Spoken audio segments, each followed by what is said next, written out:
Boa noite, caros irmãos e irmãs. Aqui estamos nós para o nosso encontro semanal, ainda continuando a catequese sobre a missa. Hoje nós vamos terminando a oração eucarística que fizemos semana passada, onde o Papa foi explicando o sentido da oração eucarística, a prece eucarística que a gente realiza na missa. Hoje nós iniciamos os ritos da comunhão com a oração do Pai Nosso. O tema da catequese que o Papa proferiu na audiência geral foi no dia 14 de março de 2018. E trazia como tema o Pai Nosso, consciência de ser filho de Deus. O Papa diz que no Pai Nosso nós temos que tomar essa consciência. Somos filhos de Deus. Então diz o Papa: continuemos com a catequese sobre a Santa Missa. Na última ceia, depois de ter tomado o pão e o cálice do vinho, e de ter dado graças a Deus, sabemos que Jesus partiu o pão. A esta ação correspondente, na liturgia eucarística da missa, a fração do pão, precedida pela oração que o Senhor nos ensinou, ou seja, o Pai Nosso. E assim começam os ritos da comunhão, prolongando o louvor e a súplica da oração eucarística, com a recitação comunitária do Pai Nosso. Esta não é uma das tantas orações cristãs, mas é a oração dos filhos de Deus. É a grande oração que Jesus nos ensinou.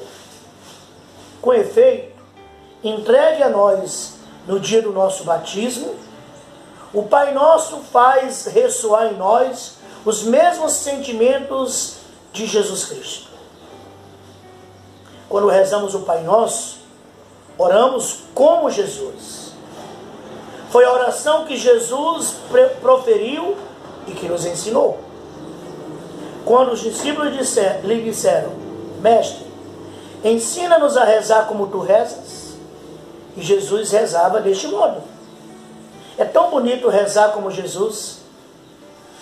Formados pelo seu divino ensinamento, ousamos dirigir-nos a Deus chamando-o Pai, porque renascemos como seus filhos através da água e do Espírito Santo.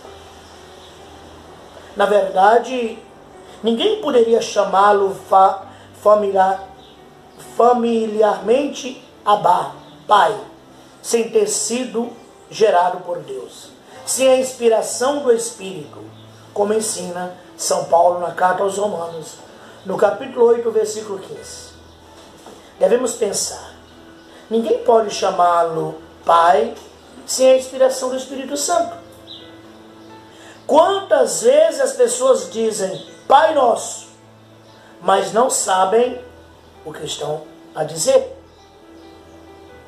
Porque sim, é o Pai. Mas será que quando dizemos Pai, sente-se que Ele é o Pai? O teu Pai? O Pai da humanidade? O Pai de Jesus Cristo? Tens uma relação com este Pai? Quando rezas o Pai Nosso, entramos em relação com o Pai que nos ama, mas é o Espírito quem nos confere esta relação, esse sentimento de sermos filhos de Deus. Que oração melhor do que aquela que Jesus nos ensinou pode predispor-nos para a comunhão sacramental com Ele? Então o Papa diz: não teria oração melhor para nos preparar para a comunhão, senão essa que o próprio Jesus nos ensinou. Além da missa, o Pai Nosso é rezado durante a manhã e a noite, nas laudes e nas vésperas. Deste modo, a atitude filial em relação a Deus e de fraternidade para com o próximo contribuem para dar forma cristã aos nossos dias. Na oração do Senhor, do Pai Nosso, pedimos o pão de cada dia, no qual entrevemos uma especial referência à Eucaristia, o pão eucarístico, do qual necessitamos para viver como filhos de Deus. Imploramos também o perdão de nossos pecados. E para sermos dignos de receber o perdão de Deus, comprometemos-nos a perdoar a quem nos tem ofendido. E o Papa diz, isso não é fácil. Perdoar quem nos ofendeu, perdoar quem nos machucou, perdoar quem puxou nosso tapete. E o Papa diz, perdoar as pessoas que nos ofenderam não é fácil. É uma graça que devemos pedir. Humanamente é impossível. Então é uma graça que tem que se pedir. Senhor, ensina-me a perdoar como tu me perdoaste. É uma graça. Com as nossas forças, jamais podemos. Perdoar é uma graça do Espírito Santo. Assim, enquanto nos abre o coração a Deus, o Pai Nosso dispõe-nos também ao amor fraterno. Por fim, peçamos ainda a Deus para nos libertar do mal, que nos separa dele, do pecado, que é justamente o que nos separa de Deus, e nos divide dos nossos irmãos. Compreendemos bem que estas são exigências muito adequadas para nos prepararmos para a Sagrada Comunhão. Instrução Geral do Missal Romano, no número 81. Então o Papa toma esse trecho da Instrução Geral do Missal Romano para dizer como nos preparar para comungar. Né? Estamos vindo de toda uma celebração. Agora estamos chegando ao ápice da nossa celebração, do nosso culto. É participar do banquete. Então o Papa vai dizer que o Pai Nosso é a preparação mais remota que nos predispõe a participar do banquete. Continua o Santo Padre. Com efeito, quanto pedimos no Pai Nosso é prolongado pela oração do sacerdote, que em nome de todos suplica: livrai-nos de todos os males, ó Pai, dai-nos hoje a vossa paz. Então o Papa diz que a oração do Pai Nosso se prolonga com a oração do presidente da celebração.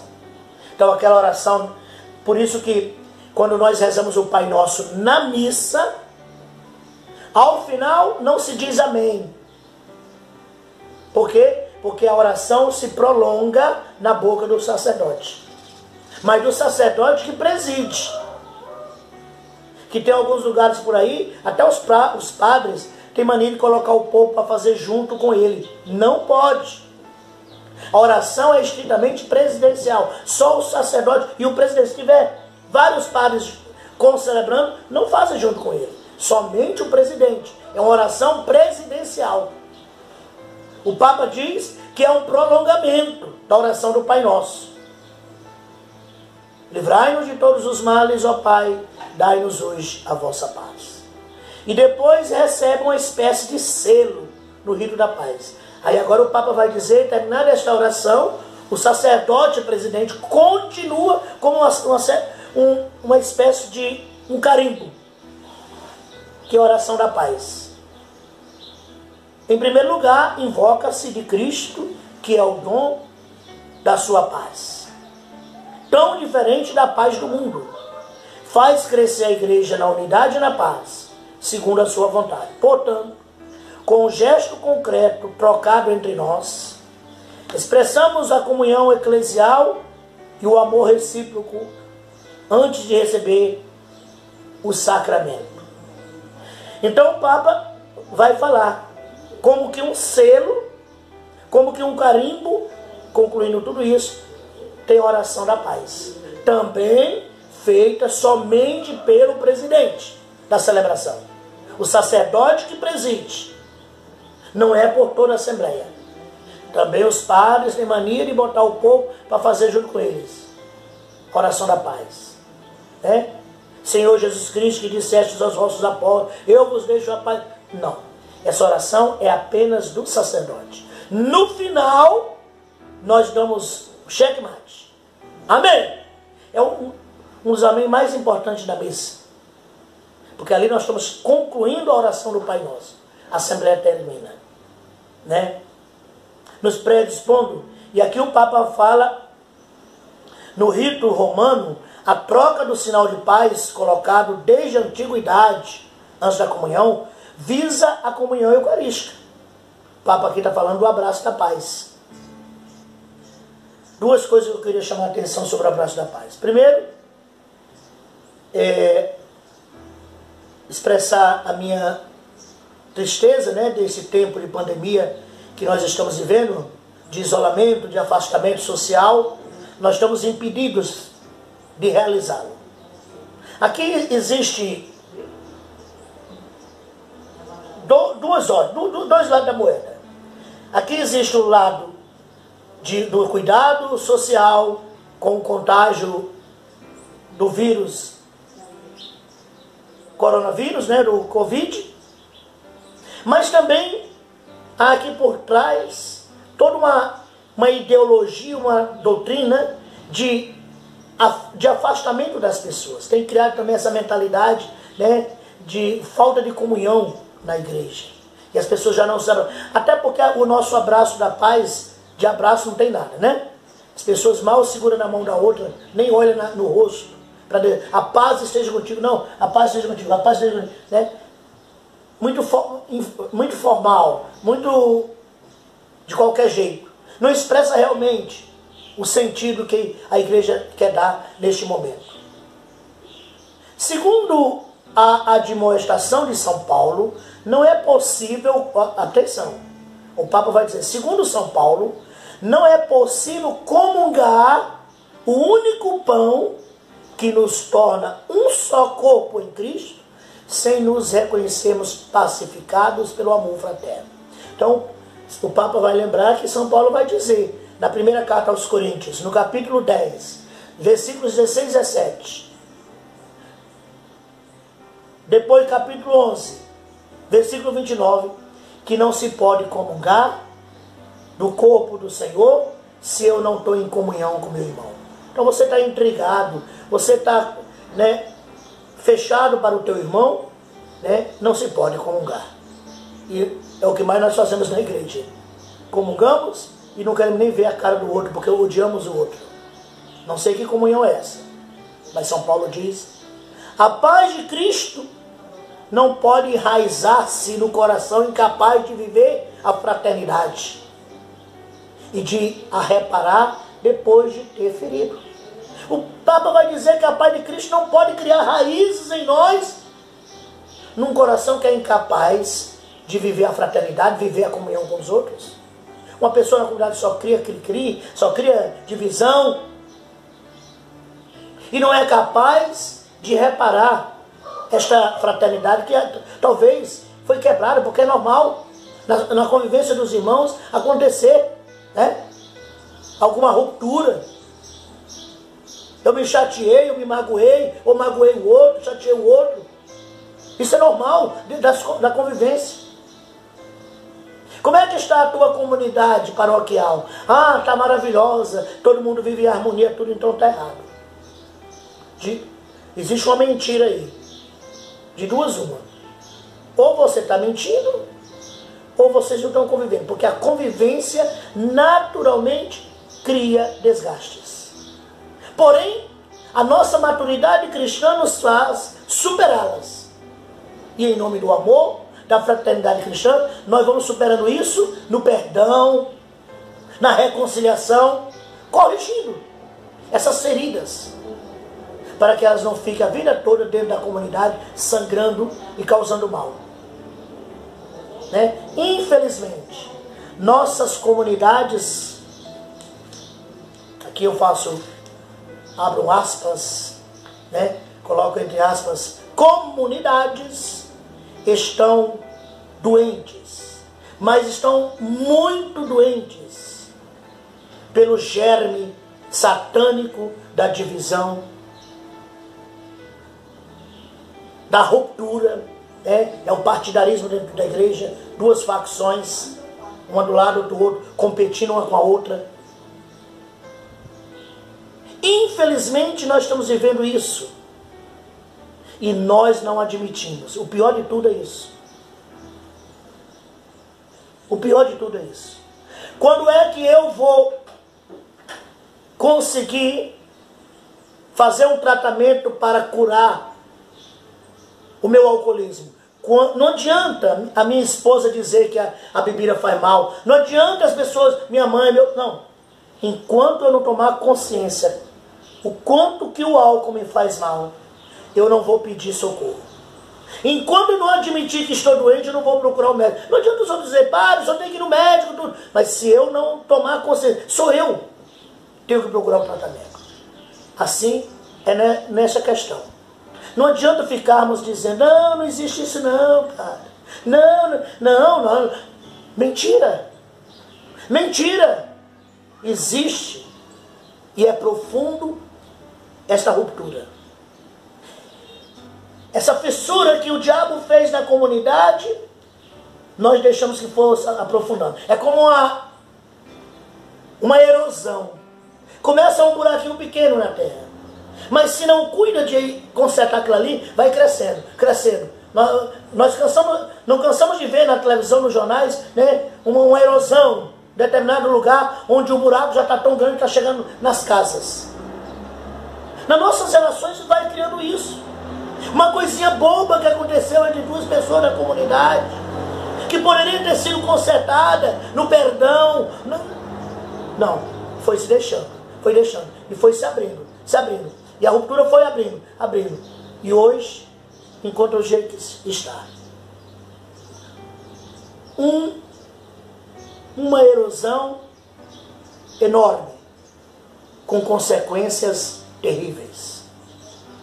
Porque as pessoas que estão lá fora da igreja, as pessoas que não comungam conosco da nossa fé, por mais que elas não estejam presentes, elas veem essa ruptura. E elas, claro que não justifica, porque elas têm que buscar a Cristo. Se nós não formos à igreja por causa de Cristo, estamos perdidos. Nosso amado, querido e saudoso Dom Henrique Soares da Costa, ele dizia, eu tenho que ir à igreja por Jesus. Eu devo amar, né, a igreja por Jesus. Se eu for amar a igreja por causa da igreja, eu não fico nem um ano na igreja. Eu tenho que amar a igreja porque a igreja é Cristo. É Cristo. E aí a gente vai percebendo, as pessoas vão fazendo essa ruptura. E o pior de tudo, não admitem. Não existe, isso é coisa da sua cabeça, e não sei o quê. E a coisa está. E essas pessoas que estão lá fora, elas simplesmente dizem, eu vou para a igreja? Se os que estão dentro da igreja lá, rezando com o texto na mão, comungando, é uma fofocaiada, é uma brigaiada. Se é para viver brigando, eu fico aqui fora mesmo, não vou para a igreja não. É assim que fala. Nós, em vez de sermos fio condutor para levar as pessoas para terem encontro com Jesus, nós somos uma ruptura das pessoas chegarem até Jesus por causa do nosso comportamento. Porque Jesus mesmo vai dizer lá para os apóstolos, vos amando, que o mundo reconhecerá que sois meus discípulos. A grande marca de que nós somos de Cristo é a capacidade que nós temos de nos amar. De nos amar. É o que não acontece conosco. Essa racha, essa ruptura na comunidade. E nós estamos vendo muito isso. Né? Com permission, né? Eu falo isso com muita caridade sacerdotal, cristã, né? Mas eu tenho que dar minha mão à palmatória, começando aqui na nossa paróquia, aqui em São Sebastião, na nossa paróquia, existe uma facção, duas facções que não se unem por nada neste mundo. É briga por cima de briga, é um acusando o outro, é um perseguindo o outro, sabe, querendo, competindo com o outro. Não se unem. Se no dia do aniversário do padre vem um grupo comemorar o aniversário, o outro vem de noite para não se encontrarem. Para não se encontrarem. Isso é grave. Mas quando o padre fala, não, padre, não existe isso não, isso é da sua cabeça. Aí nunca vai consertar. Nunca vai ser corrigido. Por quê? Porque não se corrige aquilo que eu não admito que é doença. Isso é uma doença. Desculpa ter parado a catequese para falar sobre isso, mas eu precisava também, diante do que o Papa está dizendo aqui. E nós estamos lá comungando, piedosos, comungando, mas odiando. Terminamos de receber Jesus, quando abrimos os olhos, olhamos para o outro, que vemos o outro lá, temos vontade de matá-lo. Temos vontade de apontar o dedo, acusá-lo de isso e aquilo. O Papa diz, São Paulo diz, não há capacidade. A paz de Cristo não pode enraizar-se no coração incapaz de viver a fraternidade e de reparar depois de ter perdido. Ou seja, essa paz, essa fraternidade ter arranhado, mas se a gente não tem a capacidade de corrigi-la, como diz o maranhense, é o Senhor quem concede a paz. Ele dá-nos a graça de perdoar a quem nos tem ofendido. O gesto da paz, então o Papa diz, ao gesto da paz é seguido pela fração do pão, que desde o tempo dos apóstolos conferiu o nome a toda a celebração da Eucaristia.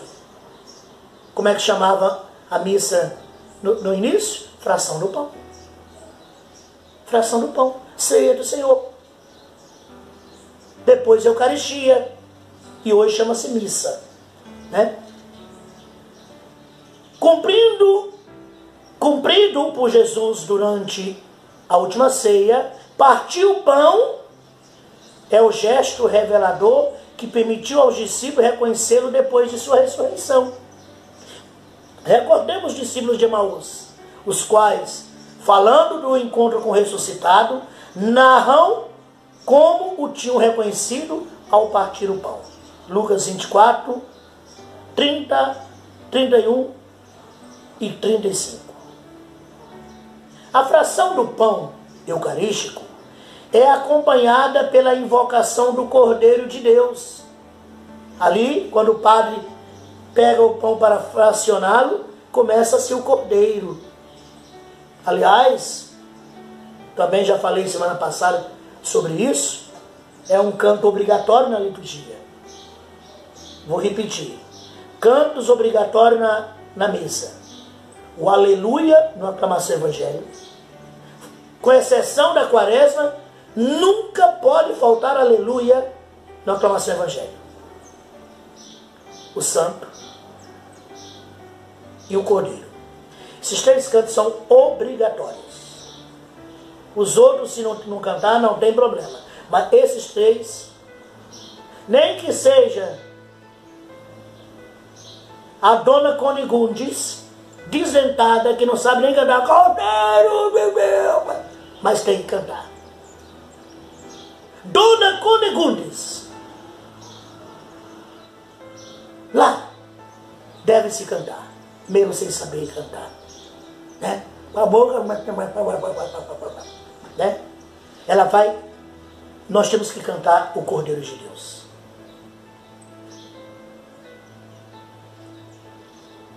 Figura na qual João Batista indicou em Jesus aquele que tira o pecado do mundo. João 1, 29. A imagem bíblica do Cordeiro fala da redenção. Aí o Papa vai dar várias citações. Êxodo 12, versículos 1 a 14. Isaías 53, 7. 1 Pedro 1, 19. Apocalipse 7, 14. No pão eucarístico, partido pela vida do mundo, a Assembleia Orante reconhece o verdadeiro Cordeiro de Deus, ou seja, Cristo Redentor, e suplica-o: tende piedade de nós, dai-nos a paz. É interessante, porque geralmente, às vezes, o povo esquece, primeiro a equipe litúrgica. Que hora que começa a cantar o Cordeiro? Na hora que o padre pega o pão para fracionar. O padre pegou, para tudo, começa o Cordeiro.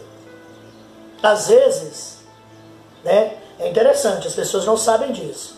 Às vezes o padre não tem colaboradores, ministros da Sagrada Comunhão, tal, né, o padre precisa buscar o Santíssimo no sacrário, né, depois vai distribuir as partículas nas âmbulas para que os ministros possam distribuir. Então, está cantando o Cordeiro. Enquanto não termina tudo isso, se canta o Cordeiro. Cordeiro de Deus que tira o pecado do mundo. E fica repetindo, repetindo, repetindo. Quando viu que terminou tudo, aí vem: dai-nos a paz, que é a última parte, para terminar. Porque para não ficar aquela lacuna, né? Que às vezes o padre está fazendo tudo isso, já terminou de cantar o Cordeiro, e já, não. Então não fica lacuna, se repete: tem de piedade de nós, quando vem for necessário. Quando tiver tudo pronto, aí se fala a última parte, que é: dai-nos a paz. Tem de piedade de nós, dai-nos a paz. São invocações que, da oração do Pai Nosso à fração do pão, nos ajudam a dispor a alma a participar no banquete eucarístico, fonte de comunhão com Deus e com os irmãos.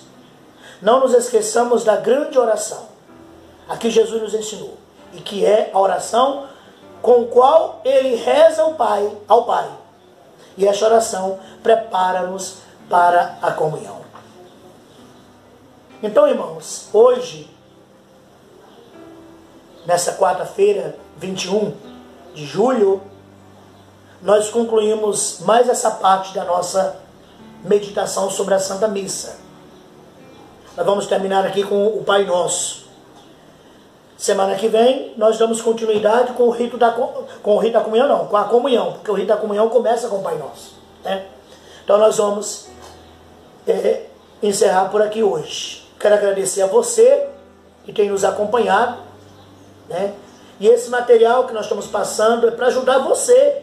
Você que é catequista, você tem funções litúrgicas na paróquia, pode te ajudar também, né? A você se preparar com a equipe litúrgica das Santas Missas. Porque o que eu tenho visto, né, nas nossas comunidades, infelizmente, o que eu tenho observado é que nosso povo está muito mal acostumado. Quando eu digo nosso povo, os que, lá vai eu com o novo mundial, com aspas. Por que mal acostumado? Mal acostumado porque nós entramos num vício de tornar a nossa vida cristã uma rotina. Uma rotina tal que nós, sabe, já não temos mais aquele brilho, aquela alegria de participar, de preparar. Então nossas missas têm sido muito mal, ou talvez nem preparadas. Mas se tem sido preparado mal.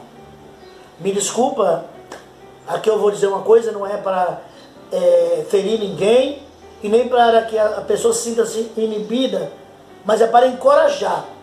Mas começo pelos leitores, as pessoas que vão fazer leitura. Repense o seu ministério. Eu estou lendo mesmo, eu estou lendo ou eu estou proclamando a palavra de Deus? Eu sou chamado a proclamar.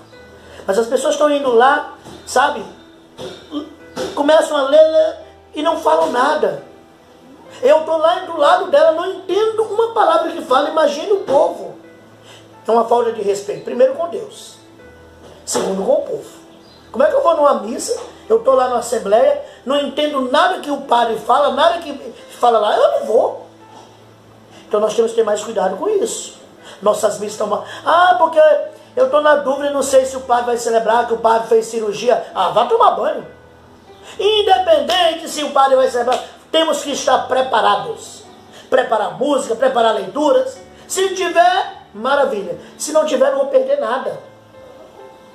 Preparar a missa não é perda de tempo, é ganho. É como estudar. Ah, não vai ter prova, eu vou estudar. Dane-se. Independente se vai ter prova ou não, eu tenho que estudar. Eu não vou perder. Ah, estudei, mas a professora chegou e cancelou a prova. Você não perde nada. São coisas que a gente não perde. Não é perda de tempo. Então eu queria chamar a atenção de vocês para isso. Sabe? Nossas missas estão muito, mas não é pouco não, mal preparadas.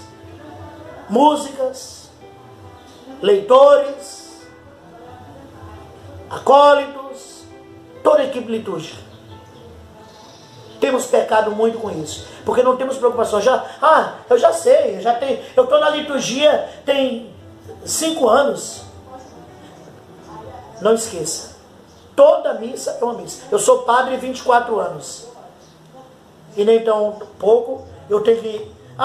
já conheço toda a Bíblia, tudo. Não preciso me preparar. Não. Deus quer falar com o povo hoje, através de mim, neste momento. Então não tem que ficar, porque eu já tenho 24 anos de padre. Tenho que preparar. Então vamos preparar nossas missas com mais amor, com mais carinho, com mais respeito. Respeito a Deus, respeito ao povo, aos irmãos que vão à Assembleia. Às vezes nós não sentimos, nós não escutamos, porque não se faz entender. Temos que proclamar a palavra com muita clareza. Anunciar a palavra, leitura do profeta Isaías, ou do profeta Isaías, naquele tempo, e falar. O Papa ensina, nós vimos isso na liturgia da palavra. O Papa diz, quem vai fazer leitura tem que ensaiar, até o ponto de decorar o texto bíblico que vai ler, para que fale ao povo. Não chegue lá e fique... Não, você está proclamando a palavra, meu irmão. E eu repito, eu falo isso aqui, não é para te inibir, agora não vou fazer leitura não, porque o Papa... Não, é para você tomar juízo e você fazer a coisa certa. Que é o caminho mais fácil é esse. Eu não vou mais ler não, porque o Papa está criticando. Eu não vou mais... Mas nós não temos que tomar o caminho mais fácil não. Nós temos que tomar o caminho da conversão. Estamos aqui para nos converter. E se você não está aqui para se converter, eu termino dizendo, com todo respeito, com todo carinho de pastor, sem expulsar ninguém da igreja, mas eu digo, a porta de entrada é a serventia da casa. Em nome do Pai, do Filho e do Espírito Santo.